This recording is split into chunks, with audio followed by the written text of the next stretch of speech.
मी सध्या आहे मुंबईमधील सुप्रसिद्ध हॉटेल ताज हॉटेलच्या समोर आहे आणि काल परवा जे सोशल मीडियावरती ताजमधील व्हिडिओ व्हायरल झाले होते की त्यामध्ये भगवे गमजे घातलेले मराठा आंदोलक या हॉटेलमध्ये गेले आणि तिथे त्यांनी काय बुकिंग केलेलं असेल चहा वगैरे किंवा ते या हॉटेलमध्ये वावर करताना देखील पाहायला मिळाले होते। आणि त्यानंतर आता हॉटेलचे जी मॅनेजमेंट कमिटी आहे त्या कमिटीने असा निर्णय घेतला आहे की यामध्ये भगवे गमजे असणारे लोकांना आता इथे बॅन केलेलं आहे आणि जे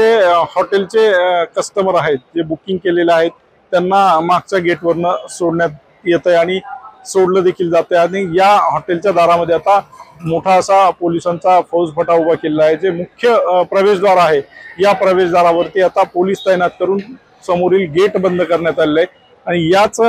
हॉटेलमधील जे बॅक साईडचं डोअर आहे जे बॅक साईडचा दरवाजा आहे त्या दरवाजामधनं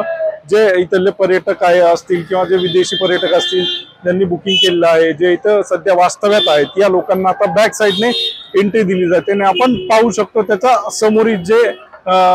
गेट आहे गेट ऑफ इंडियाचं या गेट ऑफ इंडियाच्या समोर मराठा आंदोलक जे आहेत तिथे फार मोठ्या प्रमाणावर पाहायला मिळत आहेत। रस्त्यावरती त्यांचे वाहनं देखील आहेत याच ठिकाणी ते जेवण देखील रस्त्यावर बसून करतायत आणि जो समुद्र किनाऱ्याचा आनंद हे सध्या लुटताना पाहतायत। आणि इथे गेट ऑफ इंडियाच्या भोवती देखील